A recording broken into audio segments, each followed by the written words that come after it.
Hello, and welcome to my channel, Reading Little Blue Books Out Loud. Today we start a new book. Today we start book number 1170, Funny Ghost Stories Told After Supper. And it is written by Jerome K. Jerome's pretty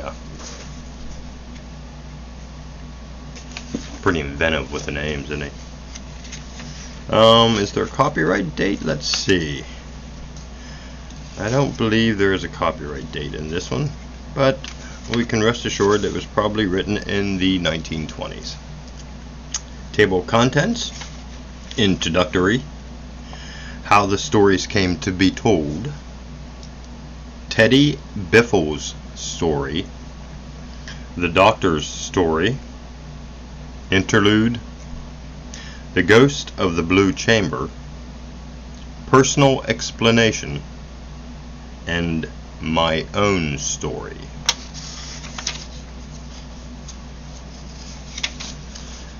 Funny ghost stories told after supper. Introductory. It was Christmas Eve. I begin this way because it is the proper orthodox, respectable way to begin. And I have been brought up in a proper, orthodox, respectable way, and taught to always do the proper, orthodox, respectable thing. And the habit clings to me. Of course, as a mere matter of information, it is quite unnecessary to mention the date at all. The experienced reader knows it was Christmas Eve without my telling him. It always is Christmas Eve in a ghost story. Christmas Eve is the ghosts' great gala night. On Christmas Eve they hold their annual fete. On Christmas Eve, everybody in Ghostland who is anybody, or rather, speaking of ghosts, one should say, I suppose, every nobody who is anybody, come out to show himself or herself, to see and be seen, to promenade about, and display their winding sheets and grave clothes to each other, to criticize one another's style and sneer at one another's complexion.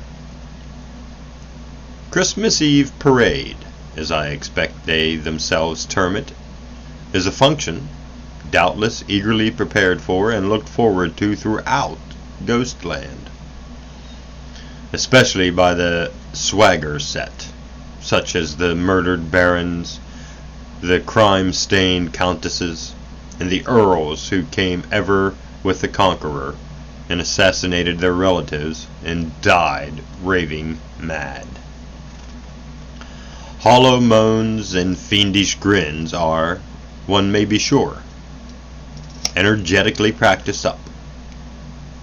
Blood-curdling shrieks and marrow-freezing gestures are probably rehearsed for weeks beforehand. Rusty chains and gory daggers are overhauled and put into good working order, and sheets and shrouds laid carefully by from the previous year's show are taken down and shaken out and mended and aired.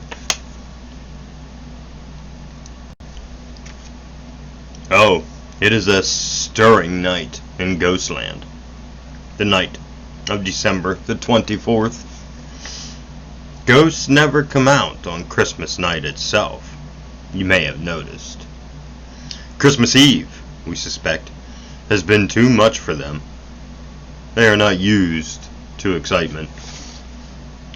For about a week after Christmas Eve, the gentleman ghosts no doubt feel as if they were all head and go about making solemn resolutions to themselves that they will stop in next Christmas Eve, while the lady specters are contradictory and snappish, and liable to burst into tears and leave the room hurriedly on being spoken to, for no perceptible cause whatsoever.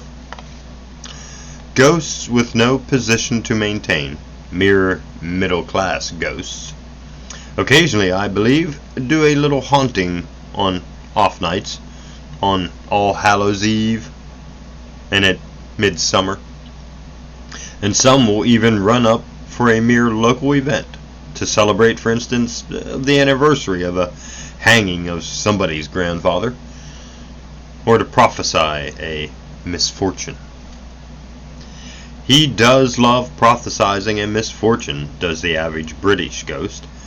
Send him out to prognosticate trouble to somebody, and he is happy. Let him force his way into a peaceful home and turn the whole house upside down by foretelling a funeral, or predicting a bankruptcy, or hinting at a coming disgrace or some other terrible disaster, about which nobody in their senses would want to know sooner than they could possibly help, and the prior knowledge of which can serve no useful purpose whatsoever. And he feels that he is combining duty with pleasure. He would never forgive himself if anybody in his family had a trouble, and he had not been there for a couple of months beforehand, doing silly tricks on the lawn or balancing himself on somebody's bed rail. Then there are, besides the very young or the very conscientious ghosts, with a lost will or an undiscovered number weighing heavily on their minds, who will haunt steadily all the year round, and also the fussy ghost, who is indignant at having been buried in the dustbin or in the village pond, and who never gives the parish a single night's quiet until somebody has paid for a first-class funeral for him. But these are the exceptions. As I have said, the average orthodox ghost does his one turn a year on Christmas Eve and is satisfied. Why on Christmas Eve, of all nights in the year, I never could myself understand. It is invariably one of the most dismal of nights to be out, and cold, muddy, and wet. And besides, at Christmas time, everybody has quite enough to put up with in the way of a house full of living relations, without wanting the ghost of any dead ones mooning about the place, I am sure. There must be something ghostly in the air of Christmas, something about the close, muggy atmosphere that draws up the ghosts like the dampness of the summer rains brings out the frogs and the snails. And not only do the ghosts themselves always walk on Christmas Eve, but live people always sit and talk about them on Christmas Eve. Whenever 5 or 6 English-speaking people meet round a fire on Christmas Eve, they start telling each other ghost stories. Nothing satisfies us on Christmas Eve but to hear each other tell authentic anecdotes about specters. It is a genial, festive season, and we love to muse upon graves and dead bodies and murders and blood. There is a good deal of similarity about our ghostly experiences, but this, of course, is not our fault, but the fault of the ghosts, who never will try any new performances, but always will keep steadily to the old, safe business. The consequence is that when you have been at one Christmas Eve party and heard 6 people relate their adventures with spirits, you do not require to hear any more ghost stories. To listen to any further ghost stories after that would be like sitting out 2 farcical comedies or taking in 2 comic journals. The repetition would become wearisome.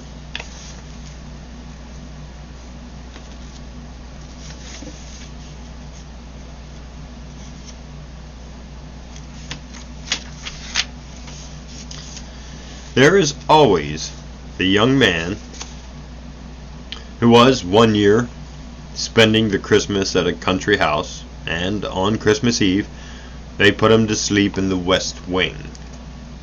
Then in the middle of the night the room door quietly opens and somebody, generally a lady in her nightdress, walks slowly in and comes and sits on the bed. The young man thinks it must be one of the visitors or some relative of the family, though he does not remember having previously seen her, who, unable to go to sleep and feeling lonesome all by herself, has come into his room for a chat. He has no idea it is a ghost. He is so unsuspicious. She does not speak, however, and when he looks again, she is gone. The young man relates the circumstance at the breakfast table next morning and asks each of the ladies present if it were she who was his visitor. But they all assure him that it was not, and the host, who has grown deadly pale, begs him to say no more about the matter, which strikes the young man as a singularly strange request. After breakfast, the host takes the young man into a corner and explains to him that what he saw was the ghost of a lady who had been murdered in that very bed, or who had murdered somebody else there. It does not really matter which. You can be a ghost by murdering somebody else, or by being murdered yourself, whichever you prefer. The murdering ghost is perhaps the most popular. But, on the other hand, you can frighten people better if you are the murdered one, because then you can show your wounds and do some groaning. Then there is the skeptical guest. It is always the guest who gets in for this sort of thing. By the by, a ghost never thinks much of his own family. It is the guest he likes to haunt, who, after listening to the host's ghost story on Christmas Eve, laughs at it and says that he does not believe there is such a thing as ghosts at all, and that he will sleep in the haunted chamber that very night, if they will let him.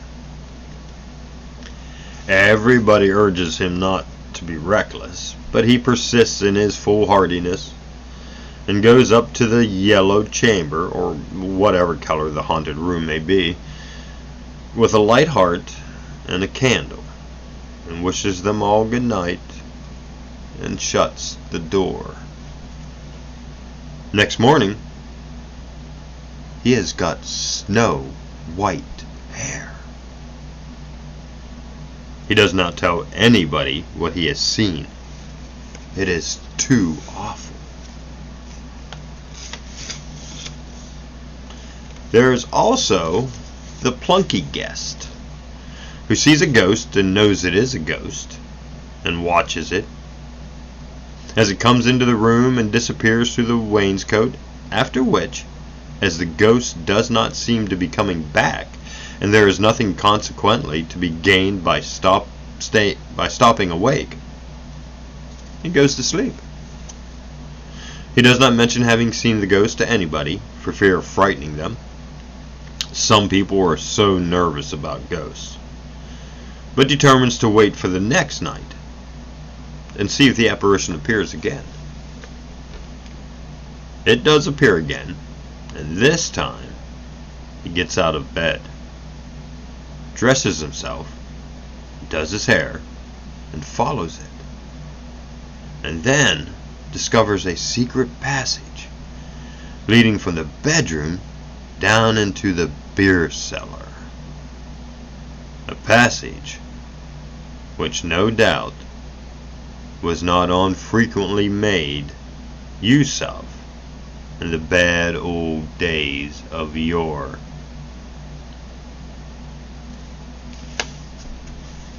I need a beer cellar. After him comes the young man who woke up with a strange sensation in the middle of the night and found his rich bachelor uncle standing by his bedside. The rich uncle smited a weird sort of smile and vanished. The young man immediately got up and looked at his watch. It had stopped at 4:30, he having forgotten to wind it. He made inquiries the next day and found that, strangely enough, his rich uncle, whose only nephew he was, had married a widow with 11 children at exactly 11:45, only 2 days ago. The young man does not attempt to explain the extraordinary circumstance. All he does is to vouch for the truth of his narrative.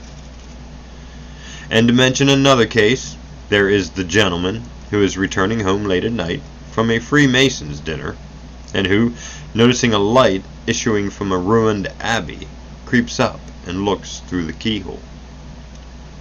He sees the ghost of a gray sister kissing the ghost of a brown monk, and is so inexpressibly shocked and frightened that he faints on the spot, and is discovered there the next morning, lying in a heap against the door, still speechless and with his faithful latchkey clasped tightly in his hand. All these things happen on Christmas Eve. They are all told on Christmas Eve. For ghost stories to be told on any other evening than the 24th of December would be impossible in English society as at present regulated. Therefore, in introducing the sad but authentic ghost stories that follow hereafter,